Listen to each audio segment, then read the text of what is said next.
Hi friends, ഇത് ഞങ്ങളുടെ വീടിൻ്റെ അടുത്ത് തന്നെ ഒരു പ്ലാന്റ് നഴ്സറിയാണ് കേട്ടോ. അപ്പോൾ ഇവിടെ നിന്നാണ് ഞാൻ പ്ലാന്റ്സൊക്കെ വാങ്ങിക്കുന്നത്.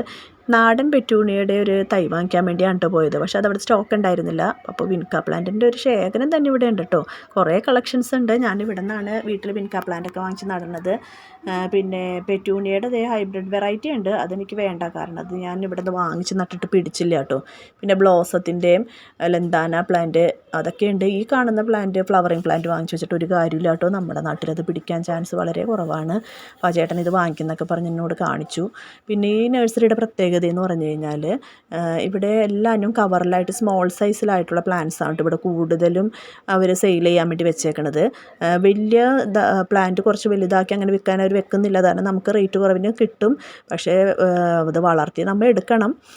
ചെറുത് കൊണ്ടത് വെച്ച് കഴിഞ്ഞിട്ട് നമുക്ക് കുറച്ച് അതിനെ പരിചരിക്കേണ്ടിയൊക്കെ വരും കേട്ടോ. ഞാനിവിടെ നിന്നാണ് എനിക്കതങ്ങനെ ചെറിയത് വാങ്ങിച്ച് വെക്കാനാണ് എനിക്കിഷ്ടം. കാരണം അത് വളർന്നു വരുന്നതും വളമൊക്കെ കൊടുത്ത് നമുക്കതിനെ വളർത്തിയെടുക്കാമല്ലോ. എൻ്റെ വീട്ടിലിരിക്കുന്ന പ്ലാന്റ്സ് മൊത്തം അതുപോലെ തന്നെ ഞാൻ ഇവിടങ്ങളിൽ നിന്നൊക്കെ കമ്പൊക്കെ ഒടിച്ച് കുത്തിയൊക്കെ പിടിപ്പിക്കണതാണ് കേട്ടോ.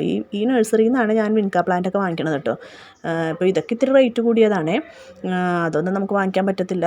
പിന്നെ റോസയൊക്കെ ഞാൻ ഇവിടുന്ന് വാങ്ങിച്ച് നട്ടിട്ടുണ്ട്. അതൊക്കെ നല്ലതുപോലെ പിടിച്ചിട്ടുണ്ട് കേട്ടോ. റോസ ഇതിനൊക്കെ വെറും 10-20 രൂപയൊക്കെ ഉള്ളൂ.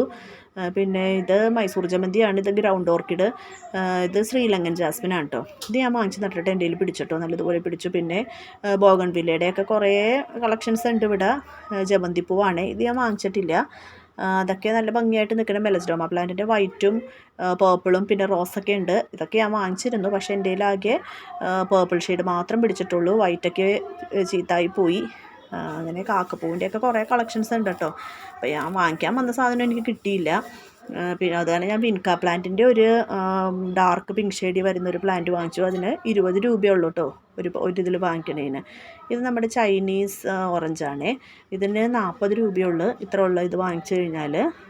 അത് ഞാൻ എന്തായാലും വാങ്ങിക്കണമൊന്നുമില്ല. കാരണം ഭയങ്കര പുളിയാണ്. നമ്മൾ വാങ്ങിച്ചിട്ടും കാര്യമൊന്നുമില്ല. ഈ ചെടിയുടെ പേരെനിക്കറിയത്തില്ല. ഇതൊക്കെ നല്ല ഭംഗിയായിട്ട് നിൽക്കുന്നുണ്ട്. പിന്നെ പോട്ടിൽ വെക്കാൻ പറ്റിയ പ്ലാന്റ്സാണ് ഇവിടെ കൂടുതലായിട്ടുള്ളത്. പിന്നെ ടിഷ്യൂ കൾച്ചർ ചെയ്ത വാഴയൊക്കെ ഉണ്ട്. അതിനൊക്കെ 40 രൂപ 30 രൂപയൊക്കെ റേറ്റുള്ളൂ. പിന്നെ പ്ലാവാണെങ്കിൽ നമുക്ക് ഈ കാണുന്ന പ്ലാവിനൊക്കെ ഞാൻ റേറ്റ് ചോദിച്ചിട്ടോ. എനിക്ക് ഡ്രമ്മിൽ വെക്കാനായിരുന്നു. പക്ഷേ 200 രൂപയാണ് റേറ്റ് പറഞ്ഞത്. ഒരു വർഷത്തിൽ കായ്ക്കണ പ്ലാവാണേ. ഞാൻ വാങ്ങിച്ചില്ല കേട്ടോ 200 രൂപയ്ക്ക് ആയത് കാരണം. പിന്നെ പേരക്കയൊക്കെ ഉണ്ട്. പേരക്കൊക്കെ 30 രൂപയുള്ളൂ. അതിനകത്ത് പേരക്ക ഉണ്ടായി നിൽക്കേണ്ടത് ഉണ്ട്. കാരൊക്കെ ഉണ്ടായി നിൽക്കണുണ്ടോ. അതിനൊക്കെ വെറും 40 രൂപയുള്ളൂ കേട്ടോ. ഇതിപ്പോൾ കള്ളിച്ചെടിയാണ്. നല്ല ഭംഗിയുണ്ടല്ലേ കാണാൻ വേണ്ടി, തൊപ്പി വെച്ച പോലെ. ഒന്നും വാങ്ങിക്കുന്നില്ല. ഇൻഡോറായിട്ടൊക്കെ വെക്കേണ്ട പ്ലാന്റാണ്. ഓർക്കിഡ് സെക്ഷനിലേക്ക് നോക്കണ്ട, നല്ല റേറ്റ് ആയിരിക്കും. ഞാൻ ക്യാമറ പിടിച്ചപ്പോൾ തലകുത്തിപ്പോയിട്ടോ. അത് കാരണമാണ് ഇതിങ്ങനെ കാണുന്നത്. ഇത് ബിഗോണിയുടെ പല കളേഴ്സിൽ വരുന്ന ഫ്ലവേഴ്സ് വരുന്നതാണ്. പിന്നെ ഇതൊക്കെ നമ്മുടെ ടേബിൾ റോസയാണ്. പിന്നെ അതുപോലെ കുറേ കളക്ഷൻസൊക്കെ ഉണ്ട്. ഏതായാലും ഒരു പ്ലാന്റ് മാത്രമേ ഞാൻ വാങ്ങിച്ചുള്ളൂ കേട്ടോ. ഞാൻ വാങ്ങിക്കാൻ വന്ന പ്ലാന്റ് ഇല്ലാത്ത കാരണം ഞാൻ വിൻക പ്ലാന്റ് വാങ്ങിച്ച് വീട്ടിലോട്ട് പോന്നു. പിന്നെ കുറേ വെറൈറ്റി ആയിട്ടുള്ള പ്ലാന്റ്സ് പല ഷേപ്പിലൊക്കെ അവർ നട്ടു വച്ചിട്ടുണ്ട്. ഏതായാലും നല്ല നഴ്സറിയാണ് കേട്ടോ.